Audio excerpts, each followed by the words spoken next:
Alors, Bezrat Hashem, le Chok l'Israël ce matin, la Gemara de Gittin 6b. Amarav Chisda, le Olam aliatil Adam ema etera betor beto, שהרי פילגש בגבעה, הטיל עליה בעלה אמה יתרה והפילה כמה רבבות מישראל. Il dit ici qu'une personne doit faire très attention de ne pas faire trop peur à sa femme et à ses enfants. Oui, à ses enfants, des fois on fait peur, mais d'apparence extérieure, mais pas trop. Il y a des gens qui exagèrent, ce sont des dictateurs. Ta femme, c'est pas un sujet à toi. La femme, il faut la respecter, il faut lui parler avec kavod. Et si tu fais trop peur à ta femme, viens voir dans la Torah, qu'est-ce qui t'est arrivé. Il y a une histoire d'un gars, d'une personne dans la Torah, il a fait trop peur à sa femme, dans le prophète. Il a fait trop peur à sa femme. Okay? Qu'est-ce qui est arrivé? Un jour, il a trouvé une mouche dans la soupe. Ça, elle peut pas contrôler elle. Qu'est-ce qu'elle peut faire elle? Elle lui a servi la soupe. Il y a une mouche qui est tombée. Qu'est-ce qu'elle peut faire, elle?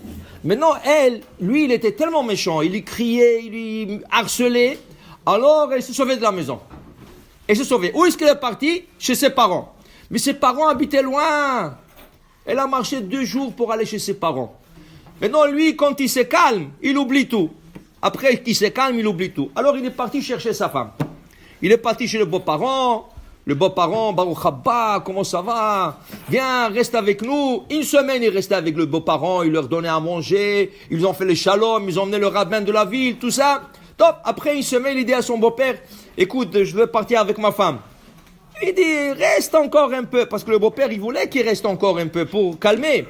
Il dit, non, il dit, ok, yallah, un jour. Après, le lendemain, il dit, je vais partir avec ma femme. Il dit, reste encore un peu avec nous.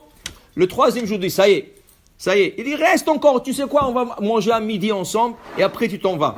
Ils ont mangé midi ensemble, c'était déjà l'après-midi, il est parti avec sa femme. Maintenant, quand il marchait, il commençait à faire nuit.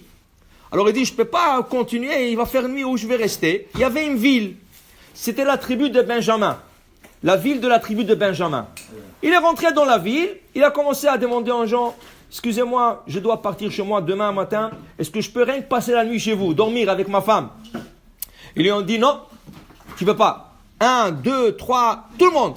À la fin, il a trouvé quelqu'un, il lui a dit écoute, moi je t'accepte à toi, ta femme tu la laisses dehors. Alors lui, comme c'était un méchant, il dit oui. Il dit à sa femme, toi tu restes dehors, et lui il est rentré. Le soir sont passés des voyous, ils ont abusé de la femme. Le lendemain matin, ils ont trouvé la femme morte, au seuil de la porte. Lui, qu'est-ce qu'il a fait? Il a emmené la femme chez lui à la maison, morte. Il l'a coupé en 12 morceaux. Et il a envoyé ça à toutes les tribus d'Israël. Réhouven, Shimon, Lévi, tout ça. Il a dit, regardez qu'est-ce qu'ils ont fait la tribu de Benjamin. Ils ont tué la femme. Le Sanhédrin se sont énervés. Il dit quoi? Comme ça ils ont fait. Ils ont envoyé une lettre à la tribu de Benjamin. On veut avoir le voyou. On veut voir qui c'est qui a fait ça. On va leur punir. Benjamin, ils ont dit non, jamais de la vie. On ne donne pas. Il dit, si vous ne donnez pas, ça va être la guerre. Il dit, on va faire la guerre. Ils ne voulaient pas donner.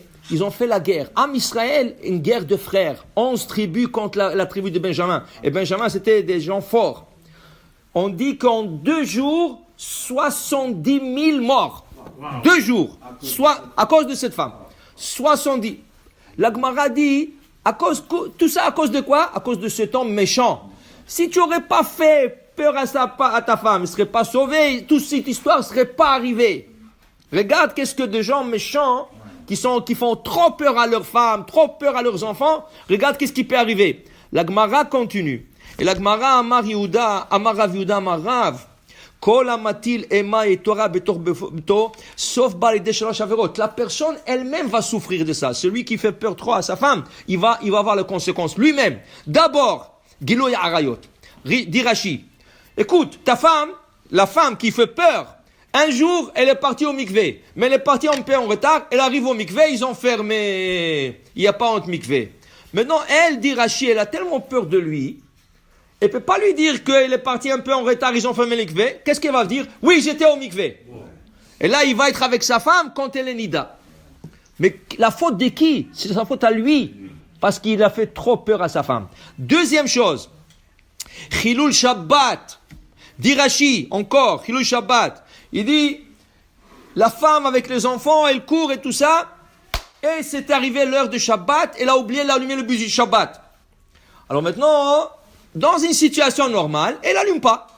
Elle n'allume pas. Le Shabbat d'après, on lui dit, tu allumes une bougie de plus. Okay? Ou selon certains, ce n'est pas nécessaire.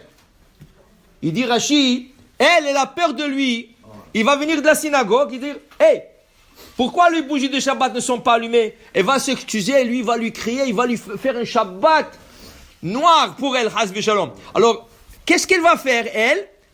Elle va allumer les bougies de Shabbat dans le Shabbat, parce qu'elle a peur de lui. Il a causé que sa femme, elle a profané le Shabbat. Parce qu'elle a peur de lui. C'est pas normal. C'est pas normal.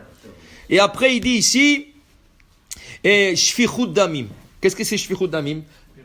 Tu fais trop peur à ta femme ou à ton fils. Rachid dit à ton fils, écoute, ton fils, sa mère lui dit, attends que ton père il va venir. Et le père, il est méchant, il frappe, il crie et tout ça. Et le petit, il a peur.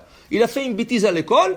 Et là, le père, la mère, il dit, attends, ton père, il va venir. Le petit, il a peur. Qu'est-ce qu'il fait? Au milieu de la nuit, il se sauve de la maison. Dit là, Rachid, il y avait un cas comme ça. Le petit, il se sauvait de la maison. Il a couru dans un champ, il y avait un trou, il est tombé, il est mort. Shfichut Damim. Qui c'est qui est responsable de ça? Le père. Pourquoi tu fais trop peur aux gens de ta famille? Ken? Regarde, qu'est-ce que tu peux faire. Un homme doit être gentil avec sa femme, ses enfants et avec le monde en entier. Pas seulement avec sa famille, mais surtout avec sa famille. Ken? Dit la Gemara, il y avait un rave comme ça dans le Talmud. Il s'appelait Rabbi Hanina ben Gamliel. Rabbi Hanina ben Gamliel, il faisait trop peur à ses serviteurs et à sa famille. Un jour, il a acheté un veau dans le marché. Il a emmené le veau. Il leur a dit, emmenez le shohet, égorger le veau et préparer le souper. Donc, ils ont préparé tout. Il est arrivé à la maison. Il leur a dit, je veux voir les 4 pattes de ce veau pour voir si c'était cachère ou pas cachère. Emmenez-moi. Maintenant, eux, ils ne savaient pas qui voudra les pattes. Ils ont jeté le patte dans la poubelle. Maintenant, il a dit, il faut emmener. Ils avaient peur de lui. Ils sont partis chercher dans la poubelle, ils n'ont trouvé que 3. Qu'est-ce qu'il a fait un esclave? Il avait peur de lui. Il est parti, il a pris un animal vivant.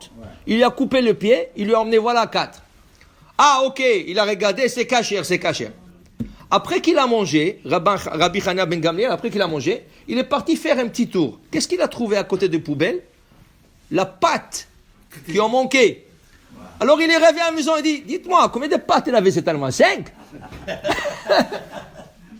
Mais la Gemara dit, écoute, s'il aurait dit, préparez-moi les pâtes, il aurait préparé la pâte aussi, qui n'est pas cachère, parce que tu ne peux pas prendre un animal vivant et lui couper les pieds, c'est Ever Minachai. Et il aurait mangé non cochère. Minash Shamaim, ils l'ont sauvé, parce qu'il était un tzaddik.